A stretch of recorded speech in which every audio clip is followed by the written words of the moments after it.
ہو چکا ہے، اور حضور نبی اکرم صلی اللہ علیہ وآلہ وسلم نے فرمایا شعبان شہری، شعبان میرا مہینہ ہے، اور رمضان شہر اللہ، رمضان اللہ کا مہینہ ہے۔ شعبان حضور صلی اللہ علیہ وآلہ وسلم نے اسے اپنا مہینہ قرار دیا اور رمضان کو اللہ کا مہینہ قرار دیا، اور فرمایا کہ جو شعبان میں اچھی تیاری کر لے گا اس کا رمضان اچھا ہو جائے گا، وہ ماہ رمضان کی برکتوں اور سعادتوں سے بہتر طریقے سے لطف اندوز اور بہرہ اندوز ہوگا۔ شعبان معظم یوں تو سارا مہینہ بابرکت ہے، باسعادت ہے اور حرمت و تعظیم والا مہینہ ہے، لیکن اس مہینے کو بطور خاص کچھ فضیلتیں اور کچھ امتیازات اور شرف عطا کیے گئے۔ یہ مہینہ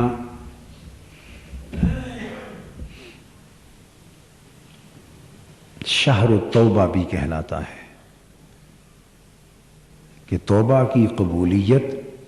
ماہ شعبان معظم میں بڑھ جاتی۔ اس مہینے میں برکتوں کا،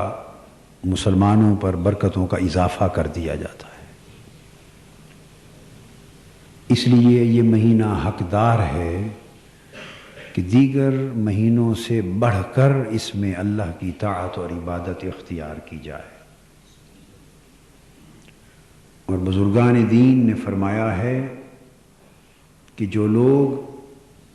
اپنی جان کو اس مہینے میں جہد و اجتہاد یعنی ریاضت اور محنت پر تیار کر لیں گے اس مہینے میں، وہ ماہ رمضان المبارک کی جتنی برکتیں اور جتنی سعادتیں ہیں ان میں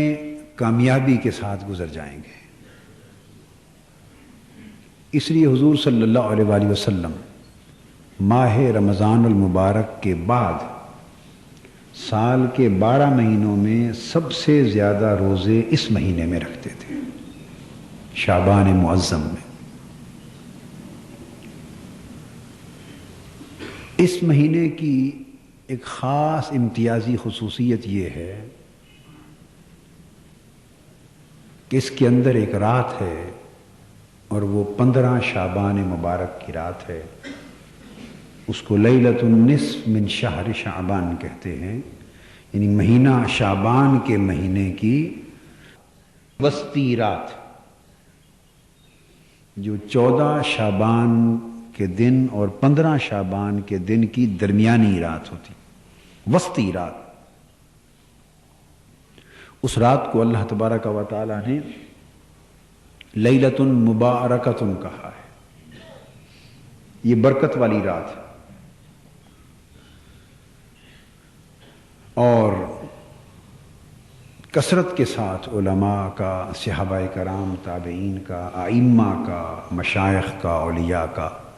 کثرت کے ساتھ نقطہ نظر یہ ہے کہ شب قدر کے بعد سال کے 12 مہینوں میں سب سے زیادہ افضل شب برات ہے۔ لیلۃ القدر کے بعد یہ جو لیلۃ الشعبان ہے، نصف شعبان کی رات، اس کا درجہ اور اس کی قدر و منزلت لیلۃ القدر کے بعد سب سے اونچی، اور اس کو قرآن مجید نے ارشاد فرمایا کہ یہ لیلہ مبارکہ ہے، فیہا یفرق کل امر حکیم، تمام اہم امور، حکمت والے، فیصلہ کن، نافذ العمل ہونے والے اہم امور، ان کے اجراء کا اور تنفیذ کا فیصلہ اس رات کیا جاتا ہے۔ یعنی جب یہ رات آتی، حدیث پاک میں حضرت عطا بن یسار رضی اللہ تعالی عنہ سے مروی، حضور صلی اللہ علیہ وآلہ وسلم نے فرمایا کہ جب شعبان کی یہ رات آتی ہے، 15 شعبان کی رات، تو اللہ تبارک و تعالی ملک الموت کو اگلے سال یعنی شعبان سے شعبان تک کے موت و حیات کے امور نفاذ اور اجرا کے لیے سپرد فرما دیتے ہیں۔ امور تو اللہ رب العزت کے ہاں پہلے سے مقدر ہوتے ہیں، امور تو پہلے سے مقدر ہوتے ہیں۔ بعض ذہنوں میں یہ خیال پیدا ہوتا ہے سن کر کہ اس رات تقدیریں لکھی جاتی ہیں، اس رات رزق لکھا جاتا ہے، اس رات موت و حیات کے فیصلے ہوتے ہیں۔ تو صورتحال اور حقیقت علم نہ جاننے کے باعث بعض ذہنوں میں خیال آتا ہے کہ اگر اس رات لکھا جاتا ہے تو وہ جو لوح محفوظ پر سب کچھ لکھ دیا گیا ہے اس کا معنی کیا ہوا؟ تو دونوں میں فرق یہ ہے اور دونوں باتوں میں تطبیق مطابقت یہ ہے، اللہ رب العزت کے علم میں تو سب کچھ پہلے سے آ گیا، اور سب کچھ پہلے سے آ جانا یہی اس کی لوح محفوظ ہے، اس کی لوح اس کا علم ہے، اور اس میں سارا علم حفاظت کے ساتھ آ گیا ہے۔ اس رات لکھا جانا کا مطلب یہ کہ حضرت عطا بن یسار سے جو مروی ہے، جب یہ رات آتی ہے تو ملک الموت کو اگلے سال بھر کے لیے وہ امور جنہیں نافذ کرنا اور جن کا جاری کیا جانا ہے وہ سپرد کر دیے جاتے ہیں۔ اور حضور صلی اللہ علیہ وسلم نے فرمایا کہ بہت سے لوگ ایسے ہوتے ہیں کہ جو 15 شعبان ان پر گزرتی ہے اور وہ اپنے ظلم میں مصروف ہوتے ہیں، یا آئندہ سال ظلم، لوٹ مار، فسق و فجور، جبر و بربریت اور خیانت وغیرہ کے ظالمانہ منصوبے بنا رہے ہوتے ہیں کہ ہم یہ کریں گے، یہ کر دیں گے، یہ کر دیں گے، اور اسی طرح مختلف فسق و فجور اور گناہوں کے خیالات لے کر بیٹھے ہوتے ہیں۔ حضور علیہ السلام نے فرمایا حالانکہ ان کا نام مرنے والوں کی فہرست میں آ چکا ہوتا ہے۔ کئی لوگ شادیوں کے منصوبے بنا رہے ہوتے ہیں، اور کئی لوگ مختلف باغات اور زمینوں کی اور فصلوں کی آبیاری اور ان کے بونے کے منصوبے بنا رہے ہوتے ہیں۔ مطلب اشارہ اس امر کی طرف ہے کہ جن کے نتائج سالوں کے بعد نکلنے ہیں، حالانکہ وہ سال اس رات سے شروع ہو چکا ہوتا ہے جس سال انہوں نے اس زمین سے اٹھ جانا ہے اور اللہ کے حضور پیش ہو جانا۔ یہ چیز اس لیے سمجھائی گئی اور یہ بات بتا اس لیے دی گئی کہ اس رات ان امور کے فیصلے ہوتے ہیں۔ اسی طرح لوگوں کے رزق کے بارے میں اس سال اس کا رزق کتنا ہوگا، اللہ رب العزت اس معاملے کو فیصلہ فرما دیتے۔ یعنی وہ جو امر الہی ہے اور علم الہی ہے وہ نیچے نفاذ کے لیے ایک سال بھر کا، جو جیسے آپ گورنمنٹ بجٹ بناتی ہے، میں اس کی مثال دوں آپ کو، 5 سالہ بجٹ بنتا ہے یا سال کا بجٹ بنتا ہے۔ ہر سال آپ سال کے بجٹ سے تو واقف ہیں، ہر سال حکومت جون میں ایک سال کا بجٹ منظور کرتی ہے، اسمبلی میں بجٹ بل پیش ہوتا ہے۔ تو جب بجٹ منظور ہو جاتا ہے تو اس کے بعد منظور تو یک بارگی پورے سال کا بجٹ ہو گیا، اب اس کا ریلیز کیا جانا مختلف شعبوں کو وہ ضرورت کے مطابق، کسی کا ماہانہ تنخواہیں ہر ماہ، کسی کے 6 ماہی، کسی کے 6 ماہی پروجیکٹ کے مطابق ریلیز ہوتے رہتے ہیں۔ اسی طرح بڑے ملکوں کے ساتھ جب بیرونی معاہدے ہوتے ہیں، ورلڈ بینک کے ساتھ ہوتے ہیں، امریکن فائنانشل انسٹیٹیوشنز کے ساتھ ہوتے ہیں، تو وہ 5 سالہ منصوبوں کی فنڈنگ یا 10 سالہ منصوبے کی فائنانسنگ کے معاہدے ہو جاتے ہیں، بجٹ بن جاتے ہیں، مگر گریجولی 3 قسطوں میں، 10 قسطوں میں، 5 قسطوں میں مختلف مواقع پر ان کا ریلیز ہوتا رہتا ہے۔ یہ بات آپ سمجھ گئے؟ ہم ادارہ منہاج القرآن میں بھی ایسے کرتے ہیں، یعنی سال کا بجٹ منظور ہوتا ہے، سال کا، اور شعبہ جات کو 3 مہینے کے حساب سے ایلوکیٹ کر کے اس کو ایلوکیشن آف بجٹ سال کی ہوتی اور ریلیز 3 مہینے کا ہوتا ہے۔ پچھلا حساب سبمٹ کرتے ہیں، اگلا ریلیز ہوتا ہے، اور جو دفتر پچھلا حساب سبمٹ نہیں کرتے بر وقت ان کا اگلا روک لیا جاتا ہے۔ یعنی یہ ایک دنیاوی طریقہ کار ہے جو ہر طرف چلتا ہے۔ بس اللہ رب العزت کے ہاں بھی ایسا ہے کہ عمر بھر کا بجٹ ایک بار اس نے پہلے تیار کر لیا ہے، اور وہ ہماری پیدائش سے پہلے تیار ہو چکا ہے۔ عمر بھر کا بجٹ، پیدائش سے موت تک پورا بجٹ، پوری ایلوکیشن، پورا نظام اللہ پاک نے مقرر فرما دیے ہیں، یہ علم الہی میں ہیں۔ اس علم الہی میں ان چیزوں کا ہونا، اسی کو لوح محفوظ پہ لکھا جانا کہتے ہیں۔ بعضوں کو اللہ پاک لکھ دیتے ہیں، بعض لکھے بغیر اس کے علم میں ہوتی ہے، یہ ایک الگ مسئلہ ہے، مگر یہ بات طے شدہ ہے کہ عمر بھر کے ہمارے احوال و اعمال اور ہمارے ارزاق و آجال، ہمارے بجٹ عمر بھر کے اللہ پاک کے ہاں پہلے سے، پھر ہر سال کے حساب سے ریلیز ہوتے ہیں۔ ایلوکیشن پہلے ہو گئی ہے اور ریلیز پروسیس 15 شعبان کی رات کو ہوتا ہے۔ اس رات کی اہمیت یہ ہے کہ 15 شعبان کی رات کو اگلے شعبان تک کا بجٹ سال کا ریلیز ہو جاتا ہے، اور اس کی رحمت کا عالم یہ ہے۔ اب یہ بات سوال پیدا ہوتا ہے ایک اگلا، کہ جب اس نے وہی جو پہلے سے طے شدہ بجٹ ہے وہی ریلیز کرنا ہے، تو یہ رات بتانے کی ضرورت کیا ہے کہ میں اس رات کو ریلیز کرتا ہوں؟ فیہا یفرق کل امر حکیم۔ اس رات یہ فیصلے کیے جاتے ہیں،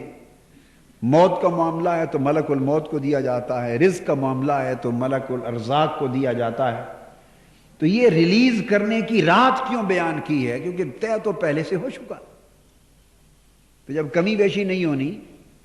تو پھر بتایا کیوں گیا کہ اس رات کو یہ ہوتا ہے؟ یہ فرق ہے دنیاوی حکمرانوں میں اور ساری کائنات کے حکمرانوں میں۔ ہمارے چونکہ ظرف چھوٹے ہیں، خزانے تھوڑے ہیں، لمیٹڈ ہیں، ہمارے بجٹ بھی لمیٹڈ ہیں، اور ہماری کوشش ہوتی ہے کہ جو محدود وسائل میں طے کیا وہ اسی کے اندر رہ کر ہو۔ اللہ کے وسائل محدود نہیں ہیں، اس کی نعمتیں، اس کی رحمتیں، اس کی رحمت ہر شے پر وسیع ہے۔ اب یہ رات اس نے ڈسکلوز کر دی، یہ راز فاش کر دیا کہ اس رات ریلیز ہوتا ہے۔ اس کی حکمت ترغیب و ترہیب ہے، اس کی حکمت ترغیب و ترہیب ہے۔ جب یہ بتا دیا کہ لوگوں آج کی رات سارے ریلیز ہو رہے ہیں، ساتھ یہ بتا دیا کہ اگر یہ تو ہے میرا طے شدہ بجٹ، مگر میں نے یہ وعدہ کر دیا ہے یمحو اللہ ما یشاء ویثبت وعندہ ام الکتاب، جہاں میں نے فیصلے پہلے سے کر دیے، اور اس رات سال بھر کے تمہارے حصے زمین پر آگے سپرد کیے جانے والے ہیں۔ جہاں یہ دو چیزیں ذہن میں رکھو، وہاں تیسری بات بھی ذہن نشین کر لو، وہ یہ کہ میں صرف لوح محفوظ والا نہیں بلکہ لوح محفوظ کا مالک ہوں۔ اگر کوئی اس رات سچے دل سے گڑ گڑا کے رو پڑے تو میں لکھا ہوا مٹا بھی دیتا ہوں، اور نہ لکھا ہو تو لکھ بھی دیتا ہوں۔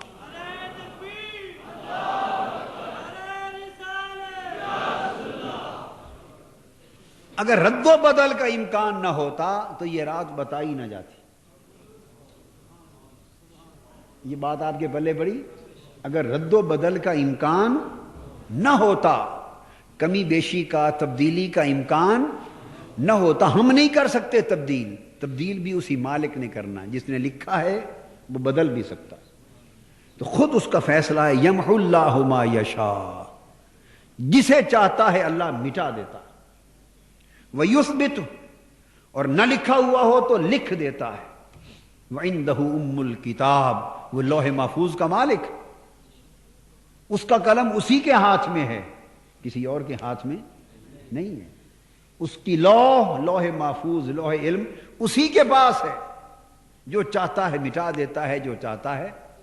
لکھ دیتا ہے۔ اور حضور علیہ الصلوۃ والسلام نے فرمایا دو چیزیں تقدیر کو بدل دیتی ہیں،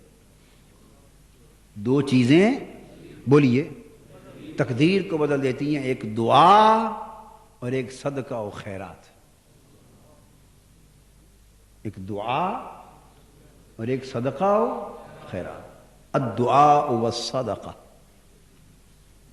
لا يرد القضاء الا بالدعاء والصدقہ، کہ قضاء یعنی تقدیر نہیں ٹلتی، یہ نہیں بدلی جاتی، رد نہیں کی جاتی، مگر دعا اور صدقہ سے تقدیر بھی بدل جاتی۔ تو میں جو نقطہ سمجھانا چاہتا ہوں وہ یہ کہ طے شدہ فیصلے اگر اللہ تعالیٰ نے یہ بھی فیصلہ ساتھ ہی کر لیا ہوتا کہ اب یہ بدلیں گے نہیں، اب یہ بدلیں گے نہیں، تو پھر راتیں نہ بنائی جاتی نہ بتائی جاتی۔ یہ ایک لیلۃ القدر بنا دی اور فرما دیا اس میں ایک ایسی ساعت آتی ہے کہ اس میں جو مانگو قبول کر لیتا ہوں۔ اگر کسی نے یہی مانگ لیا مولا میری تقدیر اگر خراب ہے تو بدل کے اچھی کر دے، اور اسے ساعت قبولیت نصیب ہو گئی تو وہ اللہ قبول کرتا ہے۔ تو لیلۃ القدر بنائی اور اسے 5 طاق راتوں میں چھپا کر بتا دیا، اور اس کا کرم بالائے کرم کہ نصف شعبان بنائی اور چھپائے بغیر بتا دی۔ وہ رات اس سے ذرا اونچے درجے کی تھی، اس سے ذرا اونچے درجے کی تھی، یہ اس سے دوسرے درجے کی رات تھی۔ اسے چھپائے بغیر رسول صلی اللہ علیہ وسلم کو حکم دیا میرے محبوب امت کو بتا دو کہ سال بھر کے فیصلے اس رات ہوں گے۔ اب جتنا رونا ہے رو لو، جتنی عبادت کرنی ہے کر لو، جتنی تسبیح کرنی ہے کر لو، مجھے جتنا منانا ہے میں بیٹھا ہوں انتظار میں، آوازیں دے رہا ہوں۔ آج